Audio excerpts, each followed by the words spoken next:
오늘 수요 성경 공부에 오신 우리 성도님들을 진심으로 환영합니다.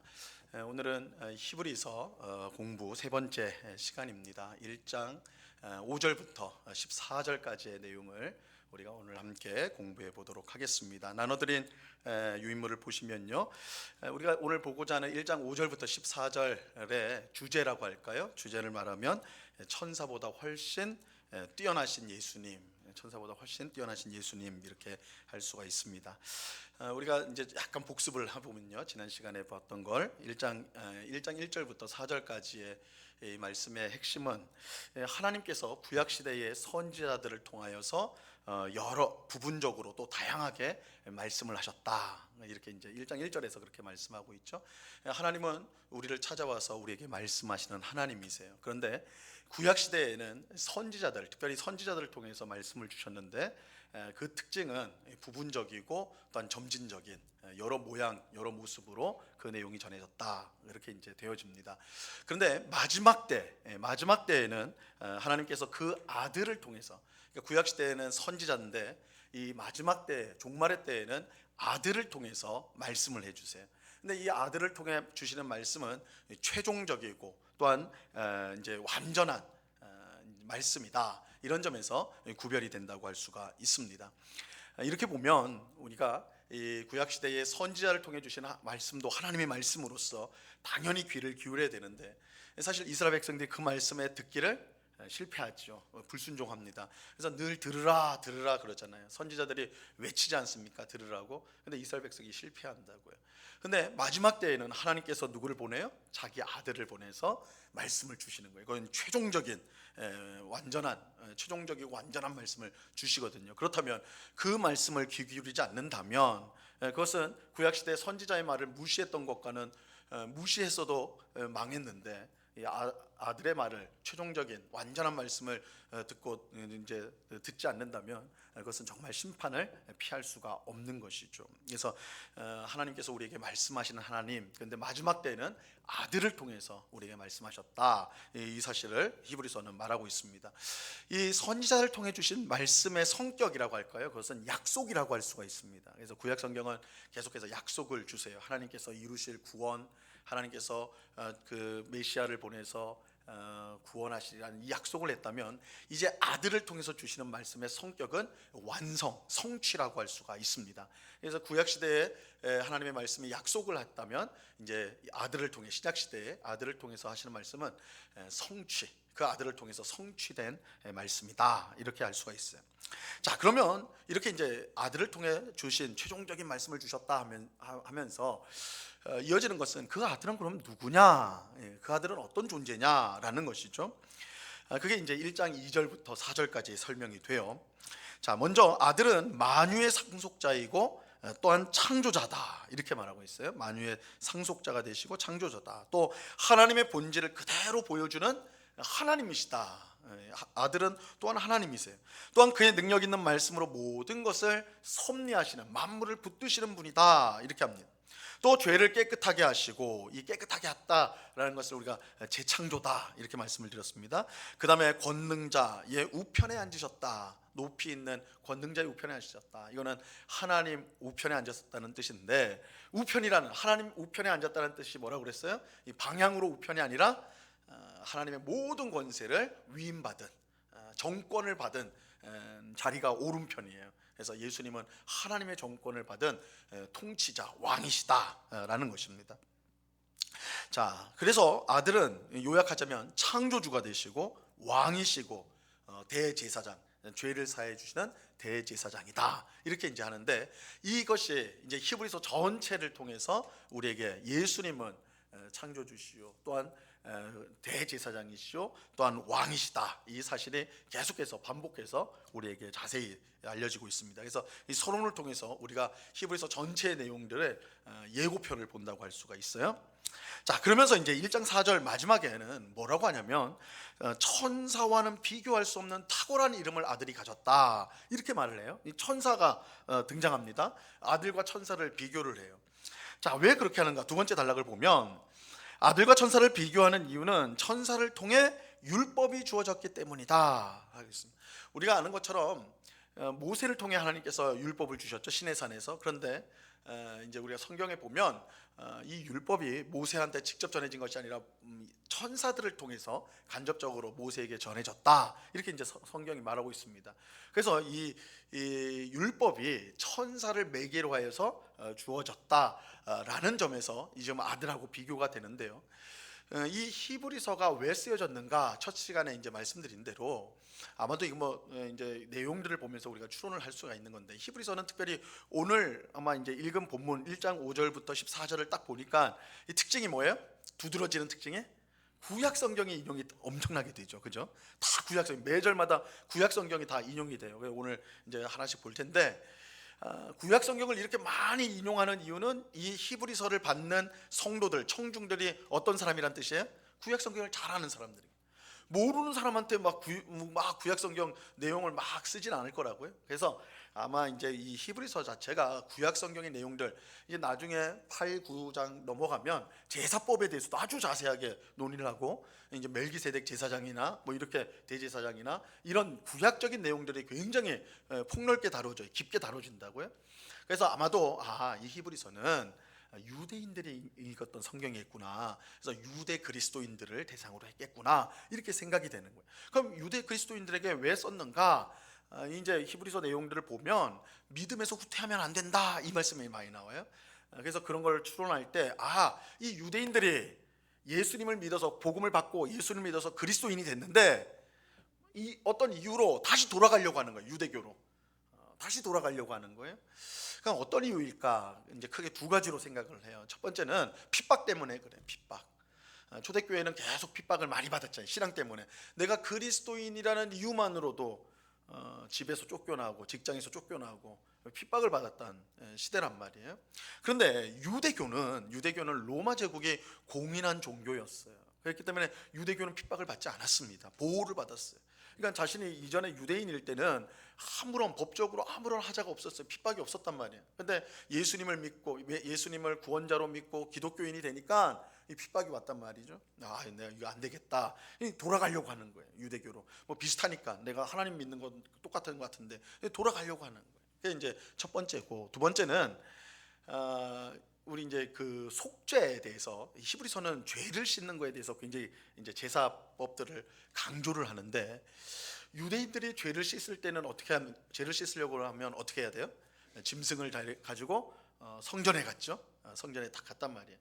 그럼 어떻게 하냐? 뭐 염소 아니면 이제 뭐 작은 가난한 사람들은 비둘기, 염소, 아주 부자인 사람은 소, 이렇게 이제 끌고 가가지고 제사장 앞에서 성막관 앞에서 이제 안수를 합니다. 안수를 하는 건 동일시, 내가 이 짐승과 같습니다, 그죠? 그 다음에 죽여요, 그죠? 그 가져온 사람이 죽이게 됩니다. 자기가 자기를 죽이는 것처럼 죽여요. 그리고 그럼 피가 나올 거 아니에요? 그 피를 대야에 담습니다. 그거를 이제 제사장이 들고 가가지고 번제단 밑에 뿌리게 돼 있는 거예요. 이런 형식으로 죄의 씻음을 하는 거예요. 자기 눈앞에서 짐승이 죽고 피 흘림, 그죠? 그리고 피가 뿌려짐, 이것들을 눈으로 목격하는 겁니다. 그러니까 이게 오감이 다 동원되는 거예요. 내 죄가 사해진다는 것이 굉장히 끔찍하면서도 아주 끔찍한 것이죠. 내가 이 죄라는 것은 생명이 죽는 거구나라는 걸 이제 보는 거예요. 그리고 이제 그 번제단에 뿌려지면서 제 사함을 받는 그 과정을 통해서 내가 진짜 제 사함을 받았구나, 이걸 확신을 갖는데, 이 교회 와 보니까 교회 갈 때는 짐승을 가져갈 필요가 없는 거예요, 그죠? 성전으로 가는 게 아니라 초대교회는 아직 예배당이 제대로 형성이 안 됐기 때문에 또 핍박으로 인해서 가정집에서 모였거든요. 가정집 갈 때 짐승 데리고 갈 수는 없는 거 아니에요, 그죠? 그리고 가져갈 필요도 없어요. 교회 갔더니 그럼 내가 한 주간 지은 죄를 어떻게 해야 되느냐? 예수님께서 십자가에서 나의 죄를 위해서 죽어주셨기 때문에 벌써 이미 죄의 문제는 해결된 거예요. 다만 그 지은 죄를 예수님께 회개하면, 하나님 앞에 회개하면 예수님의 공로로 씻음을 받게 되는 것이죠. 이 회개를 하면 되는 거예요. 비교해 보라고요. 유대교에서는 짐승 끌고 와가지고 잡아가지고 피 흘리고 막 이런 과정을 통해 내가 죄 사함을 받았다 그러는 거예요. 근데 교회에 왔더니 회개하는 기도 딱 하면 내가 사함을 받았다. 이게 반복되니까 미심쩍은 거예요. 내가 진짜 죄 사함을 받았나? 이렇게 되는 사람도 있었다는 것이죠. 그래서 야, 이건 좀 더 확실한 거를 가야 되겠다. 그래서 유대교로 돌아가는 사람들이 있었다는 것입니다. 그래서 이 유대교로 돌아간다는 것은 결국 율법으로 돌아간다는 거예요. 근데 그 율법을 누가 줬다고요? 하나님이 천사들을 통해서 줬다는 거예요. 그러니까 지금 천사와 예수님 아들을 비교하는 이유는 이 유대교로 돌아가는 것이 참으로 어리석은 것이다. 왜? 천사들보다 아들이 예수님이 훨씬 위대하신 분이기 때문이다. 이것을 말하려고 하는 거예요. 그래서 오늘 이제 1장 4절, 지난 시간에 봤던 1장 4절에서 하나님의 아들 예수님은 천사들보다 훨씬 아름다운 이름을 가졌다, 탁월하신 분이다 했는데, 그와 똑같은 내용을 오늘 1장 5절부터 14절까지 설명을 해주고 있습니다. 다만 이제 좀 차이가 있다면 구약 성경을 집중적으로 그 내용을 가져와 가지고 얼마나 아들이 탁월한가, 천사에 비해서 얼마나 탁월한 분인가, 이것을 우리에게 가르쳐주고 있습니다. 자, 내용을 한번 보죠. 5절부터 보도록 하겠습니다. 1장 5절인데요. 자, 제가 좀 편의상 여러분 편리하게 이 구절이 뭘 인용하고 있는가를 다 써놨어요. 1장 5절 옆에 보면 인용해가지고 시편 2편 7절과 사무엘 7장 14절이 인용되었다, 이렇게 이제 다 써놨습니다. 이탈릭체로 옆으로 약간 꺾인 글씨가 이제 인용이 된 말씀입니다. 우리 1장 5절을 한번 다시 같이 한번 읽어보겠습니다. 시작. 하나님께서 어느 때에 천사 중 누구에게 너는 내 아들이라 오늘 내가 너를 낳았다 하셨으며, 또 다시 나는 그에게 아버지가 되고 그는 내게 아들이 되리라 하셨느냐. 이제 5절부터 14절 내용이, 그러니까 전체적으로 아들과 천사를 비교하는 거예요. 비교하면서 아들이, 예수님이 이 천사보다 비교할 수 없을 정도로 탁월하고 위대하시다, 이것이 계속해서 강조되는 내용입니다. 그것을 이제 염두하고 내용들을 보셔야 돼요. 자, 1번을 보시면 아들이신 예수님은 천사보다 훨씬 뛰어납니다. 히브리서 기자는 이것을 구약 성경으로 이제 증명을 하는데요. 하나님은 천사 중 누구에게도 아들이라고 부르지 않았다라는 것입니다. 아들이다. 하나님께서 천사들에게 아들이라 부른 적이 없다는 것이죠. 다만 하나님께서 천사들을 자신의 아들들로 부른 적은 있어요. 그래서 구약 성경에 보면 하나님의 아들들이라는 표현들이 나와요. 그러니까 천사를 말할 때 그렇게 말을 하는데, 가령 욥기 1장 6절 말씀, 우리 굵은 글씨로 돼 있죠. 하루는 이렇게 돼 있는데 한번 같이 읽어보겠습니다. 시작. 하루는 하나님의 아들들이 와서 여호와 앞에 섰고 사탄도 그들 가운데 온지라. 욥기 1장 6절 말씀인데 봐요. 하나님의 아들들이 여호와 앞에 섰다. 이 아들들이 누구겠어요? 딱 천사죠. 그죠? 하나님이 계신 곳에 천사가 함께 있는 것을 이거는 이걸 이제 하늘의 어전 장면이다 이렇게 표현을 하는데, 임금이 있고 신하가 있는 거예요. 하나님의 신하가 누구예요? 천사들이잖아요. 그 천사들을 뭐라고 표현하냐면 하나님의 아들들이다, 이렇게 표현을 한다는 거예요. 하지만 어떤 특정한 천사 하나를 두고 너는 내 아들이다, 이런 적은 없다는 거예요. 그런 거는 성경에 나오지 않습니다. 그래서 하나님은 천사들을 향해서는 내 아들이다 이렇게 말한 적이 없는데, 이제 앞으로 나오실 메시아에 대해서는 너는 내 아들이라 내가 너를 낳았다, 이렇게 말을 한다는 거예요. 자, 이 말씀이 시편 2편 7절에 나옵니다. 너는 내 아들이라 오늘 내가 너를 낳았도다. 2장 7절 하반절, 시편 2편 7절 하반절에 나오는데, 이 시편 2편은 메시아 시편, 메시아를 예언한 시편인데요. 다윗의 후손의 왕이 등극하는 내용이에요. 그래서 이 내용이 좀 생소하시죠, 그죠?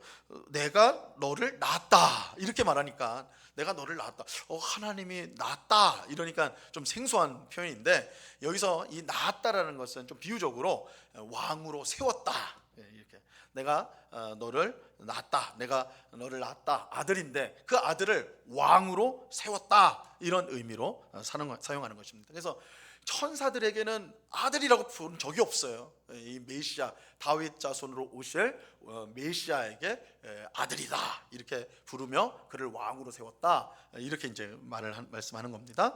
자, 두 번째 보시면요, 하나님은 다윗의 혈통에서 나올 메시아를 향해 나는 그에게 아버지가 되고 그는 내게 아들이 되리라 하셨다. 이쪽 보세요. 넘어가서 이것은 하나님께서 나단 선지자를 통해서 다윗에게 주신 언약의 말씀 중에 나옵니다. 이게 사무엘하 7장 말씀이에요. 이 사무엘하 7장 말씀은 굉장히 중요한 말씀이에요. 이게 이제 우리가 흔히 이제 그 별명이 있는데 다윗 언약이라고 그래요. 하나님께서 다윗과 언약을 맺으세요. 다윗과 나단 선지자를 보내서 언약을 맺으시는데 이 일방적인 언약이에요. 내가 내 후손으로 내 왕위가 너의 후손 대대로 이 그 왕위를 영원하도록 하겠다. 이렇게 이제 약속을 해주시거든요. 그 다윗 왕조를 영원토록 하겠다는 거예요. 그런데 그 내용을 우리가 곰곰이 생각해 보면 뭔가 좀 이상해요. 왜냐하면 남유다 왕국 이제 이스라엘이요 멸망을 당합니다. 아수르에 의해서 북이스라엘이 멸망당하고 또한 남유다가 바벨론에 의해서 BC 586년에 멸망을 당하죠. 다윗 왕조가 무너져 버려요. 무너져 버린다고요? 근데 하나님은 이 사무엘하 6장 7장에서 내 왕위가 영원할 것이라고 했다. 영원한 왕조를 세우겠다라고 하셨거든요. 그렇게 보면 이 어긋나죠. 하나님은 영원한 왕조를 세우겠다고 하셨는데 무너져 버렸단 말이에요. 그럼 이거 어떻게 해야 되는가? 그죠? 어떻게 해야 되는가?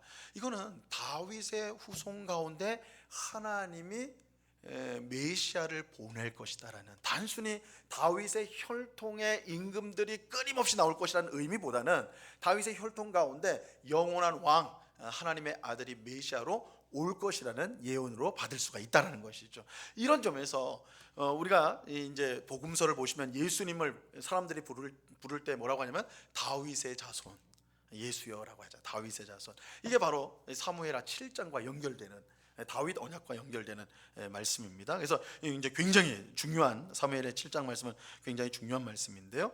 자, 하나님은 다윗의 몸에서 날 씨는 자손이죠. 씨를 통해서 그의 나라의 왕위를 영원히 경고하게 하겠다고 약속하셨습니다. 그런데 이 세상에 영원한 왕위는 없습니다.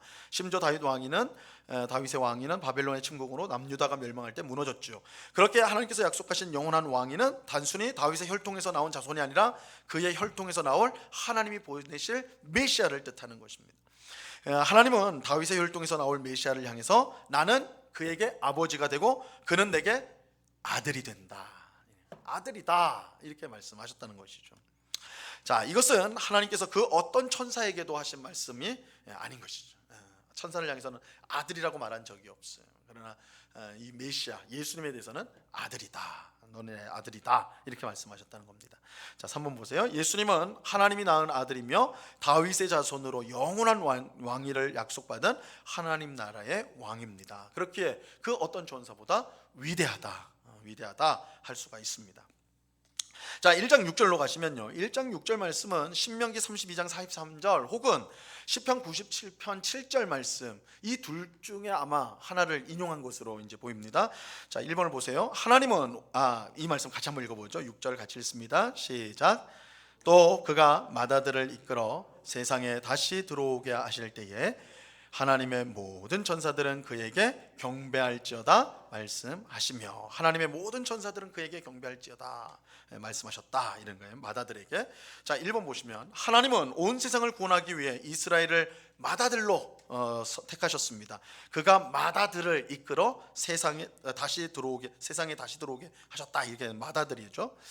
이 맏아들이라고 할 때 사실은 장자 맏아들은 처음에는 이스라엘이에요. 이스라엘. 그죠? 그래서 출애굽기 4장 22절에 보면 너는 바로에게 이르기를 여호와의 말씀에 이스라엘은 내 아들 내 장자다. 그죠? 내 장자라고 그렇게 말씀하세요. 근데 이스라엘은 하나님께서 장자로 삼아서 이스라엘 통해서 온 세상을 구원하고자 하는 아브라함의 언약을 성취하려고 하셨어요. 그러나 이스라엘은 불순종해서 실패하게 됩니다. 그래서 하나님은 그의 아들을 세상에 보내는데 그래서 예수님은 새 이스라엘이라고 할 수가 있어요. 그래서 여러분들 예수님이 이제 메시아로 본격적인 사역을 하기 전에 사람들 앞에 나타나시기 전에 뭘 했어요? 광야에서 세례자 요한에게 세례를 받으시고 광야에서 40일 동안 금식하셨죠. 40일 금식하시고 마귀에게 시험을 받으셨죠. 그럼 왜 그랬을까? 왜 30일을 금식하시고 마귀에게 시험을 당하셨을까? 옛날 이스라엘 하나님의 장자였던 이스라엘이 광야에서 40년 동안 지내면서 시험을 받았잖아요. 예수님은 새 이스라엘이에요. 그래서 40일 동안 40년 동안 금식할 수는 없으니까 40일 동안 이 상식 숫자죠. 이 40일의 금식이 40년의 광야 생활, 그리고 마귀의 시험, 광야에서 있었던 계속된 시험, 예수님도 당하신 거예요. 차이점이 있다면 이스라엘은 실패했어요. 그죠? 이스라엘 백성들은 광야에서 실패를 했죠. 거의 하나님께서 멱살 끌고 가나안 땅으로 들어가신 거잖아요. 막 질질 끌려 들어간 것이죠. 거의 계속 불순종했으니까. 그런데 예수님은 온전하게 순종하시고 또한 시험을 승리하셨죠. 그래서 이런 점에서 예수님은 새 이스라엘이요 또한 맏아들, 장자다, 이렇게 말할 수가 있는 것입니다. 자, 하나님은 그의 아들을 세상에 보내 이스라엘을 대신하여 맏아들을 삼아 세상을 구원하는 사명을 성취하십니다. 그래서 예수님을 통해 아브라함에게 주신 약속이 성취가 되는 거예요. 예수님은 하나님이 첫사람에게 주신 복음, 이 처음 복음을 원시 복음이라고 해요. 첫 복음. 그 복음이 창세기 3장 15절 말씀인데요. 그 복음을 주시는데 바로 십자가 죽음과 부활로 원수인 사탄의 머리를 부순 여자의 후손, 그가 바로 예수님이다, 아들이다, 이렇게 합니다. 우리 창세기 3장 15절 말씀을 한번 같이 읽어봅니다. 시작. 내가 너로 여자와 원수가 되게 하고 내 후손도 여자의 후손과 원수가 되게 하리니 여자의 후손은 내 머리를 상하게 할 것이요 너는 그의 발꿈치를 상하게 할 것이니라 하시고, 이게 아담과 하와가 타락하자마자 하나님께서 선포하신 복음이에요. 여자의 후손 가운데 여자의 이 후손이라고 할 때 이거 아들이거든요. 아들이 와가지고 아들이 와서 뱀의 머리를 깨트린다. 여기 이제 우리 성경에는 좀 순하게 번역을 한 거예요. 머리를 상하게 할 것이다. 아니에요. 으깨버린다는 뜻이에요. 굉장히 강한 거예요. 으깨버릴 것이다. 이거는 예수님의 십자가 죽음과 부활로 인해서 마귀가 치명상을 당한다는 거예요. 사탄의 마귀의 가장 큰 무기가 사망이죠. 그것을 예수님이 깨트리시죠. 그래서 머리를 깨부신다, 이 표현입니다. 그래서 예수님이 아들로서 그 일들을 하신 것이죠. 자, 2번을 보시면 하나님의 모든 천사들은 그에게 경배할지어다 라는 말씀은 신명기 32장 43절과 혹은 시편 97편 7절을 인용한 것으로 보입니다. 그런데 여러분들이 이제 이 말씀을 찾아보시면, 지금에 한번 보시면 어디에 이 말씀이 있지 하실 거예요. 말씀이 안 나와요. 이 말씀 찾으면 모든 천사들이 그에게 경배할지어다 라는 말씀이 여기엔 등장하지 않습니다. 그래서 이 학자들이 필요한 거예요. 이 신학자들이 필요한 이유가 바로 여기에 있습니다. 이 신학자들이 아무리 신명기 32장 43절을 찾아봐도 이 말씀 안 나오거든요. 이게 어떻게 된 거냐 보니까 우리 성경에는 번역이 안 나와 있지만 히브리 성경의 사본 중에 이 문구가 들어간 문구가 있어요. 성경이 있는 거예요. 그리고 이 구약 성경을 헬라어로, 신약 성경의 언어인 헬라어로 번역한 것을 70인경이라고 불러요. 그 70인경 성경에는 이 내용이 들어가 있어요. 그 속에는. 그래서 아마도 히브리서를 쓰는 히브리서를 쓴 저자는 70인역, 그러니까 그 헬라어로 된 구약 성경을 보면서 쓰는 것 같아요. 그래서 우리가 지금 읽는 구약 성경하고 내용이 약간 차이가 있는 것이죠. 그 안에 이 말씀이 들어가 있습니다. 그래서 거기에 보면 모든 하나님의 아들들아 그에게 경배하라, 이 구절이 나와요. 신명기 32장 43절에 나옵니다. 우리 개역개정 성경에는 그 내용이 안 나와요. 그래서 여러분 한번 찾아가 보시면 목사님이 오타를 내셨나? 막 주변 다 뒤져봐도 안 나올 겁니다. 우리 성경하고 다른 이제 사본에서 그렇게 나온 것입니다. 그리고 우리 성경 시편 97편 7절에서도 마찬가지인데 거기에는 뭐라고 나와 있냐면 너희 신들아 여호와께 경배할지어다. 천사가 아니라 신이라고 나와요. 신이라고 나오는데 여기서 이 신들은 마찬가지로 천사로 우리가 이제 천사를 가리킨다라고 볼 수가 있습니다. 자, 3번 중요한 것은 천사들이 맏아들에게 언제 경배했느냐라는 것입니다. 자, 보세요. 그가 하나님께서 맏아들을 이끌어 세상에 다시 들어오게 하실 때에 하나님의 모든 천사들은 그에게 경배한다 그랬잖아요. 그러면 맏아들을 이끌어서 세상에 다시 들어온 때가 어느 때를 말하는 것이냐가 이제 문제겠죠. 그때에 경배했다니까 어느 때인 것 같아요? 다시 들어오게 한 때, 이러니까 그죠? 세상에 다시 들어오게 하신 때, 어떤 때 같아요? 재림 때 같죠. 딱 재림 때 같죠. 그러니까 이게 이제 학자들이 이제 또 안을 내는 거예요. 첫 번째는 성육신, 처음에 예수님이 들어왔을 때. 두 번째는 이 또다시라는 말 때문에, 그죠? 다시라는 말, 이 세상에 다시, 그래서 예수님 재림 때.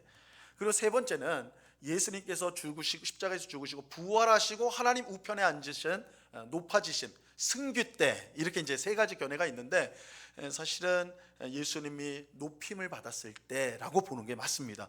근데 말씀을 보면 다시 들어왔다는 건 이건 재림 아닙니까? 근데 이게 이제 이 번역을 할 때 여러분들이 아마 영어 성경을 보시면 이 다시라는 말이 이렇게 다시 들어오게 한다 할 때 여 위치에 있지 않아요. 다시 말한다 할 때 그 되게 앞에 있습니다. 그러니까 이 다시가 우리 성경 번역할 때 이 사이에 넣음으로써 좀 착각을 일으키는 거예요. 다시 들어왔다. 근데 그냥 세상에 들어왔다. 이 세상은 어떤 세상이에요? 하나님 나라로 보는 것이 맞습니다. 하나님 나라로 들어오게 하실 때, 이것은 예수님이 십자가에서 죽으시고 승천하시는, 그죠? 하나님 나라에 들어가실 때, 이때로 보는 것이 맞습니다. 이거 더 적당할 것 같아요. 적당할 것 같아요. 자, 그래서 이제 3번의 두 번째를 보시면 여기서 가장 적당한 것은 예수님의 승귀, 높임 받았을 때입니다. 이렇게 보면 마다들을 이끌어 세상에 다시 들어오게 하실 때는 재림의 때로 보기 쉬우나 다시란 말이 꼭 들어오게와 연결되는 것이 아니라고 한다면 세상은 이 세상이 아니라 오는 세상, 즉 장차 올 세상입니다. 실제로 2장 5절에 보면요, 바로 우리 14절 끝나고 2장으로 넘어가는데 2장 5절에 보면 장차 올 세상이란 말이 나와요. 이 단어가 똑같은 단어를 씁니다. 그래서 이거는 재림 때가 아니고 이 다시 때문에 이게 혼선이 일어나는데, 그 다시 때는, 다시는 그쪽에 붙으면 안 되고, 그렇게 보면 하나님 나라다. 그러면 예수님이 하나님 나라로 들어가실 때에 모든 천사들이 그에게, 아들에게 경배를 하였다. 이렇게 이제 이해를 해야지 옳다라는 것입니다. 자, 3쪽 제일 위를 보시면요, 맏아들이신 예수님께서 하나님의 우편에 앉으심으로 온 세상을 통치하는 왕이 되셨기에 모든 천사가 그에게 경배하는 것은 당연한 것입니다. 그래서 예수님은 이런 점에서 천사보다 훨씬 위대한 분이다 라는 것이 계속해서 강조가 되고 있습니다. 자, 1장 7절을 같이 또 읽어보겠습니다. 1장 7절 같이 읽습니다. 시작. 또 천사들에게 관하여는 그는 그의 천사들을 바람으로 그의 사역자들을 불꽃으로 삼으시느니라 하셨으되, 모든 천사가 이제 아들에게 경배를 한다. 방금 6절에서 그렇게 했죠. 아들이 하나님의 모든 권세를 받아 온 세상을 통치하시기 때문에 그런 것입니다. 반면 그러면 천사는 어떤 존재이냐? 아들에 대해서 설명했으니까 그럼 천사는 어떤 존재이냐? 히브리서 기자는 시편 104편 4절을 통해서 천사가 어떤 존재인지를 설명을 합니다. 바람을 자기 사신으로 삼으시고 불꽃으로 자기 사역자를 삼으시며, 이렇게 되는데, 하나님은 만물을 창조하시고 그것을 다스리세요. 그러므로 모든 것이 하나님의 뜻을 따라서 움직여집니다. 이것은 자연에 있는 바람과 불도 마찬가지예요. 그래서 우리는 자연이면 저절로 움직인다고 생각하잖아요, 그죠? 우리가 흔히 말하는 대로 태양은 동에서 떠서 서로 진다. 뭐 과학적으로 말하면 이제 다르게 표현을 해야 되겠지만, 어쨌든 매일 아침 그렇게 하잖아요. 내일 아침에도 큰 일이 없으면 해는 어디서 떠요? 동쪽에서 뜨겠죠, 그죠? 갑자기 뭐 남쪽에서 뜨거나 뭐 이런 일은 없을 거란 말이에요. 그래서 매일매일 그렇게 뜨니까 우리가 생각하기를 이거는 마치 컴퓨터 프로그램처럼 하나님이 아예 세팅을 해버렸구나, 이렇게 생각하기가 쉽단 말이에요, 그죠?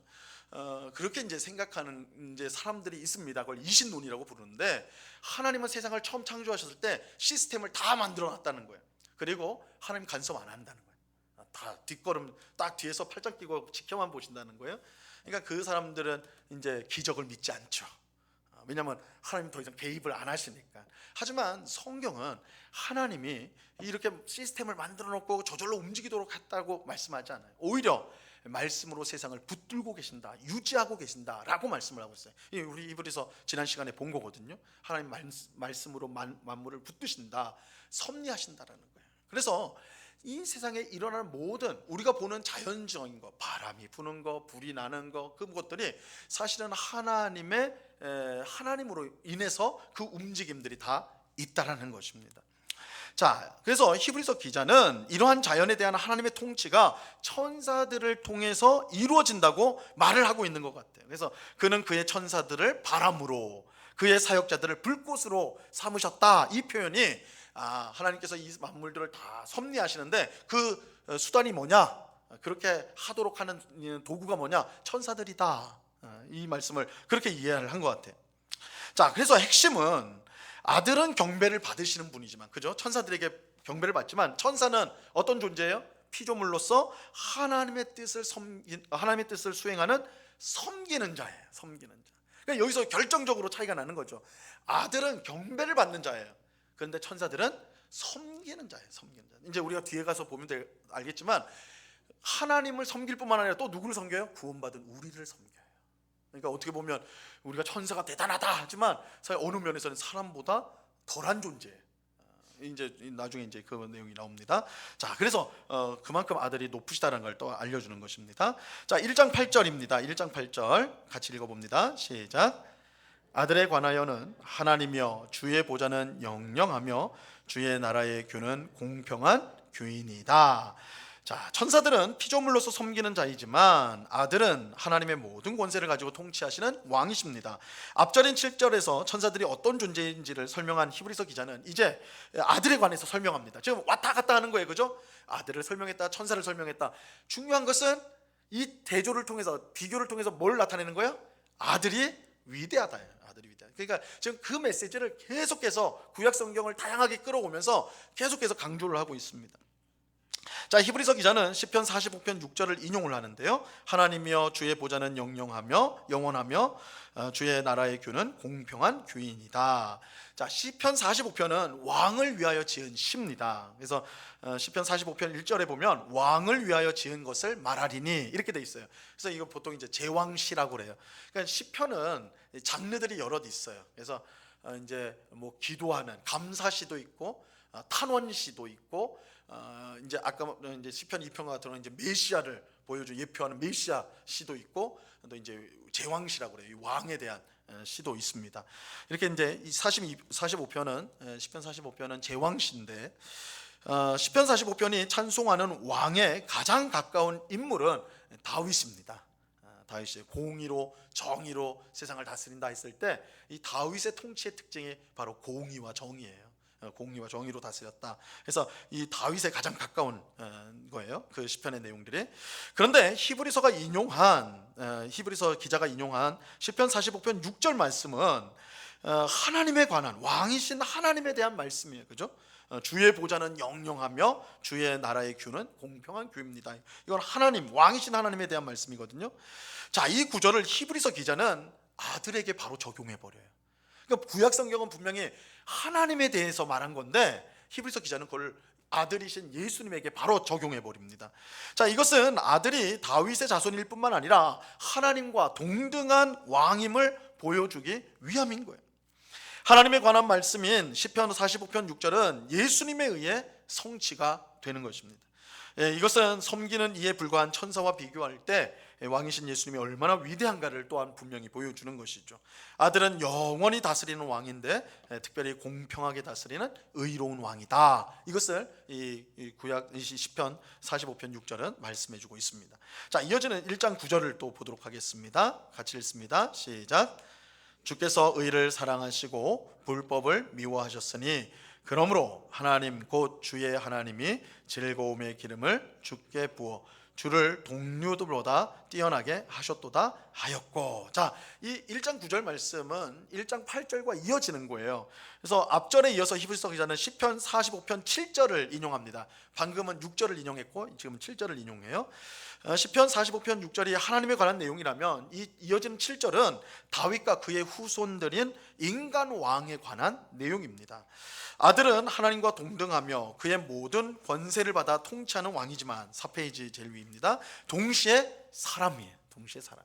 그러니까 이 이제 히브리서 기자가 구약을 인용하면서 하나님에 대한 내용을 예수님에게 적용하죠. 아들이신 예수님에게. 또 다윗과 같은 사람 왕에 대해서 그걸 또 예수님에게 적용을 해요. 그래서 예수님은 결국 어떤 분이에요? 하나님이면서 사람이라는 거예요. 하나님이면서 사람이다.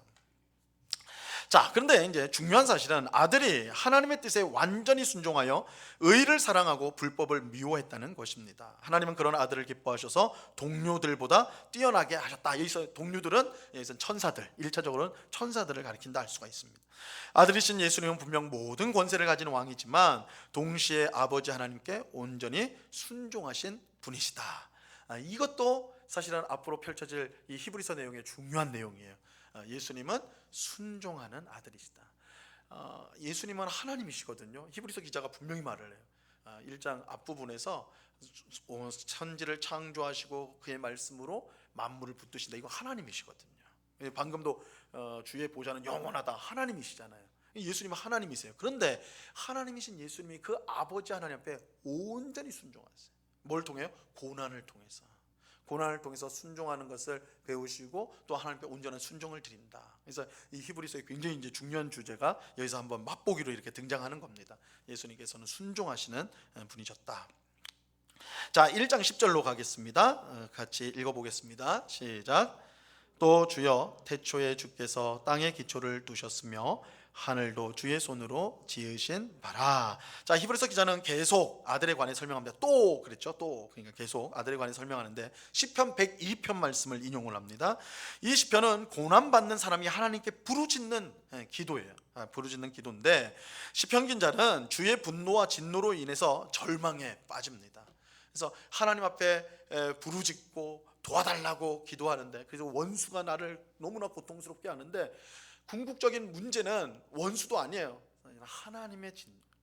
왜냐하면 결국 하나님이 모든 것을 통치하시고 다스리시니까 이 원수가 나를 괴롭히는 것조차도 사실은 하나님의 섭리 안에 있는 거예요. 그래서 더 괴로운 거죠. 주의 진노와 분노 때문에 고통스러워하는 게. 그래서 기도를 하죠. 그런데 동시에 그렇게 절망하고 부르짖는 동시에 하나님께서 긍휼과 은혜를 베푸실 것을 확신해요. 이게 이제 반전이 딱 있는 것이죠. 여러분들이 이제 시편을 읽어보시면 이 반전이 딱 일어나요. 처음에는 막 죽을 것처럼 나는 완전히 망했습니다. 내 뼈는 다 꺾였고 나는 살 소망이 없고 막 처음에는 그래요. 막 우리는 절망에 빠져서 하다가 그러나 이렇게 나와요. 우리 성경에 이제 그러나를 번역을 잘 안 했습니다. 그래서 보시면 이 탁 꺾이는 내용이 나와요. 주님께서 나를 은혜롭게 인자하심으로 구원하실 것을 확신합니다. 바로 목소리가 바뀌어 버리거든요. 여기서도 마찬가지예요. 그렇게 절망 가운데 있지만 주의 진노와 분노 때문에 고통 가운데 있지만 그러나 하나님께서 긍휼과 은혜를 베푸실 것을 확신합니다. 이렇게 이제 내용이 나오는데 자, 이런 확신이 어디서 나오느냐? 하나님의 창조에 뿌리를 두고 있어요. 그래서 102편 25절인데 인용한 말씀이 주여 태초에 주께서 땅에 기초를 두셨으며 하늘도 주의 손으로 지으신 바라. 이거는 하나님의 창조에 대한 내용이잖아요. 그죠? 절망에 빠진 이 시편 기자가 다시 하나님이 나에게 은혜를 주시고 내가 회복될 것이라는 소망을 확신을 가지는데 그렇게 되리라는 것을 확신을 가지는데 그 확신의 근거가 뭐냐? 하나님의 창조에 있다. 하나님의 창조에 있다. 이거는 우리가 굉장히 주목해 봐야 되는 거예요. 우리는 하나님이 사랑이 많으시고 은혜가 풍성하셔서 우리를 구원하신다 그렇게 말하죠. 맞죠? 그 맞습니다. 하나님의 은혜가 사랑이 풍성하기 때문에. 그러나 아무리 사랑과 은혜가 많더라도 구원할 우리를 완전한 절망 가운데서 우리를 꺼낼 힘이 없다면 의미가 없는 거예요.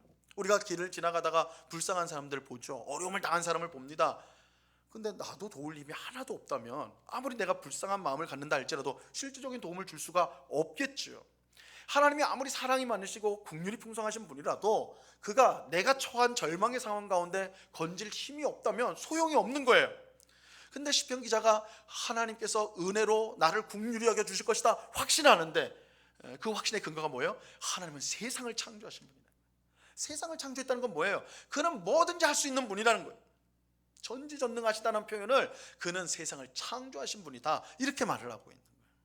그래서 이거는 우리도 마찬가지예요. 우리가 삶의 어려움을 당했을 때 또한 정말 앞뒤 좌우가 다 막힌 것처럼 어떤 곳으로도 내가 이 어려움을 공경을 빠져나갈 수 없을 것처럼 느껴지는 순간에라도 우리 그리스도인은 하나님을 믿는 성도는 소망을 가질 수 있는데 그 이유는 하나님이 우리를 긍휼히 여기시고 사랑하실 뿐만 아니라 우리가 믿는 하나님은 세상을 창조하신 창조주이기 때문에 그래요. 그의 능력은 없는 것으로부터 있는 것을 만들어내시는 거예요. 여러분, 세상에 아무리 뭐 대단한 기술을 갖고 대단한 능력을 가진 자라도 무에서 유를 만드는 존재는 없어요, 세상에. 우리가 성경에서 하나님이 세상을 창조하셨다고 할 때 우리가 믿는 것은 무로부터의 창조를 믿거든요. 아무것도 없는 것으로부터 하나님이 세상을 창조하셨다, 말씀으로 창조하셨다, 이것을 믿는데, 무로부터의 창조는 할 수 있는 존재는 아무도 없습니다. 오직 하나님만이 하실 수가 있는 거예요. 그러니까 우리가 처해져 있는 절망적인 상황, 정말 암담한 상황 속에도 우리 성도는 하나님을 바라볼 수 있고 소망을 가질 수 있는 것은, 하나님은 무로부터 유를 만든, 세상을 만드시는 능력의 하나님이시기 때문인 것이죠. 그래서 이렇게 이제 창조를 끌고 오는 거예요. 이거는 우리에게도 중요한 내용이에요. 그래서 하나님 창조의 하나님이시다. 내가 어떤 어려움 속에서도 나를 능히 구원하시고 나를 복된 자리로 인도하실 능력의 주님이 하나님이시다. 이것을 우리에게도 알려주는 것입니다. 자, 2번 보세요. 중요한 사실은 히브리서 기자가 하나님에 관한 내용을 아들에 관한 내용으로 같게 본다는 것입니다. 우리 앞에서도 그랬죠. 히브리서 기자는 계속 하나님과 예수님을 동일시를 시켜요. 히브리서 기자에게 아들 예수님은 하나님과 똑같은 존재입니다. 그렇기에 하나님이 하신 일을 아들은 똑같이 할 수가 있는 것입니다. 이런 점에서 아들은 피조물인 천사보다 비교할 수 없이 위대하다라고 말할 수가 있는 것이죠. 그래서 초대교회 성도들이 처음부터 예수님을 하나님으로 믿었어요. 그래서 그 증거 중에 하나가 주님으로 불렀어요. 주님. 이제 우리 신약 성경은 헬라어 성경으로 쓰여졌는데, 헬라어 성경에서 이제 구약 성경을 헬라어로 번역할 때 구약의 하나님을 주님이라고 불러요. 주님으로 번역을 해요. 근데 예수님을 부를 때 주님이라고 씁니다. 초대교회 성도들이 예수님을 주님이라고 부르는 것은, 그냥 우리가 이제 교회를 다니다 보니까 그냥 예수님을 주님으로 부르는구나, 뭐 주여 삼창도 하니까 주님이구나, 뭐 이렇게 그냥 인식하기 쉬운데, 사실 이 주님이라는 용어 자체는 하나님한테 쓰여지는 용어예요. 가리키는. 그러니까 초대교회 성도들이 처음부터 예수님을 주님이다, 나의 주, 나의 하나님, 이렇게 고백하는 것은 나의 주와 나의 하나님이 동일한 거예요. 주가 하나님이세요. 도마가 예수님을 나의 주요, 그죠? 이제 예수님 의심하다가 예수님 딱 나타나셔서 하니까 나의 주님이십니다, 이렇게 고백을 하잖아요. 나의 하나님이십니다. 이게 예수 그리스도를 처음부터 초대교회 성도는 하나님으로 믿었다는 거예요. 히브리서 기자는 똑같아요. 하나님, 구약에서 예수님이 하나님이 하신, 아버지 하나님이 하신 일은 예수님이 똑같이 하시는, 그는 하나님이시다. 그렇기 때문에 천사와는 비교할 수가 없는 것이죠. 자, 1장 11절을 보도록 하겠습니다. 1장 11절 같이 읽습니다. 시작. 그것들은 멸망할 것이나 오직 주는 영존할 것이요 그것들은 다 옷과 같이 낡아지리니. 자, 이건 시편 102편 말씀이 계속 연속으로 인용이 되고 있는 겁니다. 자, 세상은 유한합니다. 언젠가 멸망하여 사라지게 됩니다. 마치 옷이 세월을 따라 낡아지는 것과 같습니다. 그것들은 다 옷과 같이 낡아지리니, 이렇게 하고 있죠. 하지만 하나님은 영원하세요. 그와 같은 분인 예수님도 마찬가지입니다. 이런 점에서 아들은 피조물인 천사보다 월등하다. 일시적인 것이 아니라 영원하시기 때문에. 자, 1장 12절로 바로 가보겠습니다. 같이 읽겠습니다. 시작.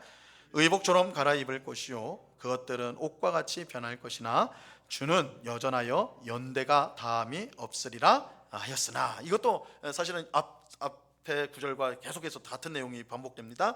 세상은 유한합니다. 마치 세월이 흘러 옷이 낡아지는 것 같은데, 히브리서 기자는 의복처럼 갈아입을 것이요 라고 이제 표현을 했어요. 근데 이게 좀 더 정확하게 표현하면, 그때 이제 정확하게 표현을 하면 외투 다 입어가지고 이제 완전히 해졌어요.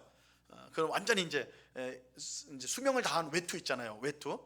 그 외투를 돌돌돌 만 거와 같다, 이 표현이에요. 돌돌돌 말았다. 근데 이처럼 많은 거 있잖아요. 말아버린 것은 이 마지막 심판 때를 표현할 때 쓰는 단어가 이 말린다라는 거예요. 이제 말리다라는 거예요. 자, 그래서 이사야서 34장 4절에 보시면 뭐라고 되어 있냐면, 하늘의 만상이 사라지고 하늘들이 두루마리 같이 말리되, 그죠? 말려버린다라는, 그렇게 표현이 됩니다. 요한계시록 6장 14절에도 하늘은 두루마리가 말리는 것 같이 떠나가고, 그죠? 말리는 것 같이 된다. 그래서 이 이제 의복처럼 갈아입을 것이요, 이 말이 사실은 외투가 이렇게 말린다라는 표현이에요. 이게 종말 때를, 심판 때를 표현하는 말입니다. 근데 이제 번역을 이렇게 해가지고 이제 조금 이제 분명하지 않죠. 어쨌든 그 뜻은 분명해요. 세상은 일시적이지만 하나님은 아들은 영원하다, 이렇게 말을 하는 것입니다. 자, 그 다음 장입니다. 우리 13절, 1장 13절을 같이 읽습니다. 시작. 어느 때에 전사 중 누구에게 내가 내 원수로 내 발등상이 되게 하기까지 너는 내 우편에 앉았으나 하셨느냐. 자, 히브리서 기자는 1장 3절에 이어서 여기서도 시편 110편을 인용하고 있습니다. 제가 지난 시간에 말씀드렸어요. 시편 110편은 굉장히 중요한 시편이에요. 메시아 시편인데 신약 기록했던 저자들이, 이제 사도들이 엄청나게 사랑했던 구절이 시편 110편 말씀입니다. 거기에 이제 메시아이신 예수님께서 하나님의 우편에 앉으시는 것, 이 내용이 나와요. 지금 이제 이 1절에 나온 것처럼. 그래서 내가 내 원수로 내 발등상이 되게 할까지 너는 내 우편에 앉아 있으라, 이렇게 이제 이 말씀이 시편 110편의 1절에 나오는 말씀입니다. 자, 하나님은 아들을 자신의 우편에 앉히시는데 이는 모든 권세를 위임한다는 뜻이고요. 아들은 하나님의 모든 권세를 받은 왕입니다. 이것은 천사와 비교할 수 없는 지위라고 할 수가 있죠. 시편 110편 1절은 예수님께서 직접 인용하신 구절이기도 해요. 그러니까 네가 제자들만 사랑한 게 아니라 예수님 자신도 이 말씀을 직접 인용을 하십니다. 이 마태복음 22장 41절 이하에 보면 이 메시아가 어떻게 다윗의 주님이면서 다윗의 그 후손일 수 있느냐, 이거 예수님이 하신 질문이에요. 그 바리새인들이, 서기관들이, 사두개인들이 몰려와 가지고 예수님한테 어려운 질문, 신학 질문을 해가지고 곤혹스럽게 만들려고 그랬거든요. 근데 예수님이 아주 지혜롭게 다 대답하셨어요. 그리고 마지막으로 예수님이 거꾸로 질문을 하세요. 너희가 성경 보지 않니? 시편 110편에 한번 봐봐. 거기에 보면 다윗이 이제 주님이라고 부르는데 그 주님은 다윗의 후손이라고 한다. 어떻게 주님이면서 동시에 다윗에게 주님이면서 동시에 다윗의 후손일 수가 있느냐? 그죠? 후손을 주님이라고 부르는 건 이상한 거잖아요. 다윗의 후손이라고 하면서 어떻게 다윗은 그를 주님이라고 부르냐? 자기 후손을 주님이라고 부르냐? 너희는 어떻게 생각하느냐 했으니까 다들 아무 말도 못하죠. 이게 어려운 질문인 거예요. 근데 히브리서가 이 질문에 지금 답을 하고 있는 겁니다. 아들이 다윗의 주님이면서 동시에 후손일 수 있는 것은 그는 신성으로는 하나님의 아들이면서 인성으로는 다윗의 후손이기 때문에 그런 거예요. 그렇기 때문에 예수님은 다윗에게 주님이면서 신성으로는, 동시에 인성으로는 다윗의 이제 아버지가 다윗, 유다 지파 다윗의 후손이었기 때문에 다윗의 자손이라 이렇게 말할 수가 있는 것입니다. 그래서 신성으로는 하나님의 아들이요 인성으로는 다윗의 후손이기 때문에 주님이 되시고 후손도 되시는 거예요. 자, 하나님은 아들을 자기 우편에 앉으심으로 왕으로 세우시고 통치하도록 하셨습니다. 하나님은 어떤 천사에게도 이렇게 말씀한 적이 없습니다. 자, 이제 마지막 14절을 보겠습니다. 같이 읽습니다. 시작. 모든 천사들은 섬기는 영으로서 구원받을 상속자들을 위하여 섬기라고 보내심이 아니냐. 이 왕으로 통치하는 아들과 달리 천사는 섬기는 영이에요. 섬기는 영으로서 구원받을 상속자들을 섬기기 위해서 보내심을 받았다라고 하는 것입니다. 어떤 점에서 보면 천사는 우리보다 못해요. 우린 천사가 대단하잖아요, 그죠? 대단한 영적 존재지만 기능적으로 보면 우리보다 못합니다. 왜냐하면 구원받을 상속자, 그건 우리잖아요. 우리들을 섬기라고 보내심을 받은 자들이 천사들이에요. 그러니까 천사는 사실은 우리보다 어느 면에서는 못하다라고까지도 말할 수가 있는 것입니다. 자, 우리는 여기서도 히브리서 기자가 아들을 천사보다 얼마나 위대하고 탁월한 분으로 설명하는지를 분명히 알 수가 있습니다. 자, 그래서 결론이 이겁니다. 그러므로 천사를 통해 주어진 율법, 이것은 유대교를 말하는 것이고 옛 언약, 그죠? 이제 신의 산에서 맺어진 옛 언약으로 되돌아가는 것은 참으로 어리석은 일이다. 예수님이 이렇게 위대하신 왕이시고 또한 하나님이시요 다윗의 자손으로서 우리를 구원하러 오신 분인데 그 예수님을 등지고 다른 것을 찾는 것, 천사나 다른 걸 찾는 것, 굉장히 어리석은 것이다. 이것을 이제 강조하고 있는 것입니다. 그래서 히브리서 전체가 예수님에 대해서 굉장히 초점을 맞추거든요. 예수님을 바라보자. 히브리서 12장에 보면 믿음의 주요 온전케 하신 이인 예수를 바라보자 이렇게 말을 하잖아요. 히브리서는 예수님을 바라보자는 거예요. 예수님이 어떤 분이시냐? 우리가 1장에서는 예수님은 그 누구보다도 탁월한, 천사보다도 탁월한 왕이시요 또한 하나님 자신이시요 우리의 죄를 사하시는 제사장이다. 히브리서 전체를 통해서 가르쳐 주는 내용을 1장에서 미리 예고편으로 우리에게 보여준다고 할 수가 있습니다. 좀 정신이 없으시죠? 인용이 워낙 오늘 많이 돼가지고 저도 설명하는데 벅찬데, 댁에 가셔서 이거 그냥 라면 까는 걸로만 쓰지 마시고 한 번만 더 읽으셔도 피와 되고 살이 된다. 한번 해보시기 바랍니다. 기도하고 마치겠습니다. 하나님 아버지 감사합니다. 천사보다 탁월하신 하나님의 아들 예수 그리스도를 특별히 구약 성경을 통해 우리에게 하나하나 설명해 주십니다. 예수님이 이렇게 위대한 하나님의 아들이시오, 우리의 메시아이시오, 또한 우리의 구원자라는 것을 우리에게 알려주십니다. 그 아들이신 예수님의 말씀에 귀를 기울이고 순종하는 것, 그것이 마땅한 것입니다. 우리가 오늘 말씀을 통해서 예수님이 얼마나 위대하신 분인지 우리가 꼭 깨닫고 예수님을 더 사랑하고 예수님의 말씀에 귀를 기울이고 순종하는 그런 복된 주의 백성 되게 하여 주시옵소서. 하나님 말씀을 통하여 우리의 믿음이 더욱더 단단하게 세워져 갈 수 있도록 주장하여 주시옵소서. 감사하며 예수님의 이름으로 기도드리옵나이다. 아멘.